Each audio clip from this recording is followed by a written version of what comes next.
I watched your video that you did at that school in Pennsylvania a couple of years Oh, ago. God, in the gymnasium. Yeah, that was a big Oh event. my God, that was tough. And, it was interesting how much of that was educational and how much was inspirational, when you were doing that.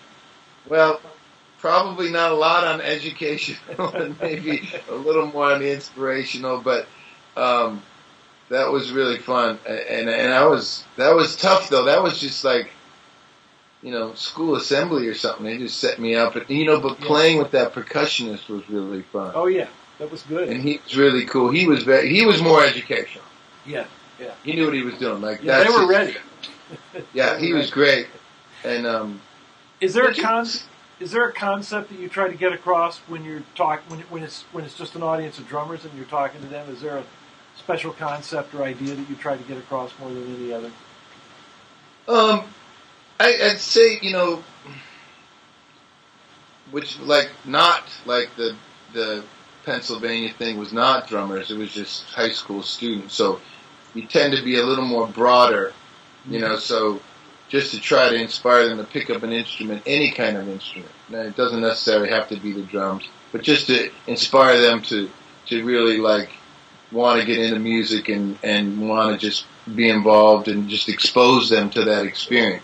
With a drum thing where it's mostly drummers, you could be a little more kind of drum nerdy, I guess, a little more techie or and they get it, and it's kind of, I think, more the stuff that they want than just kind of general talk about music and your influences. I mean, all those things are good, but they want to know,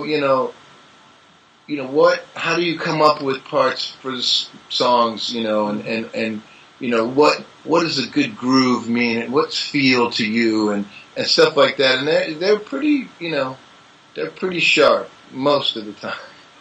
Once in a while, you do get the odd, more fanboy question, but in general, when it's more drummers, it's they know they want to know, why you do what you do, and that's what I want to know when I meet guys. Yeah.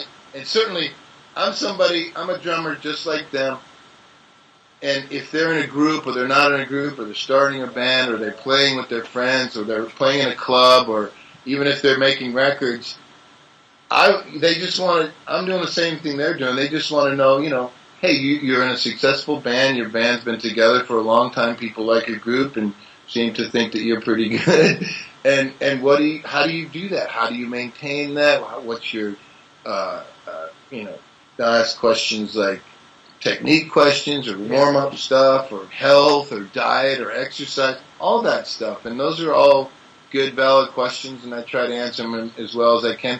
And what you want to, I think, is important is to make sure that it's not like, oh, you're the big guy on stage, and they're just the audience people. I like to try to make people feel comfortable and joke with them, and not just come out and just play a bunch of solo crap for 20 minutes and then go, are there any questions? I mean, it's like there's no.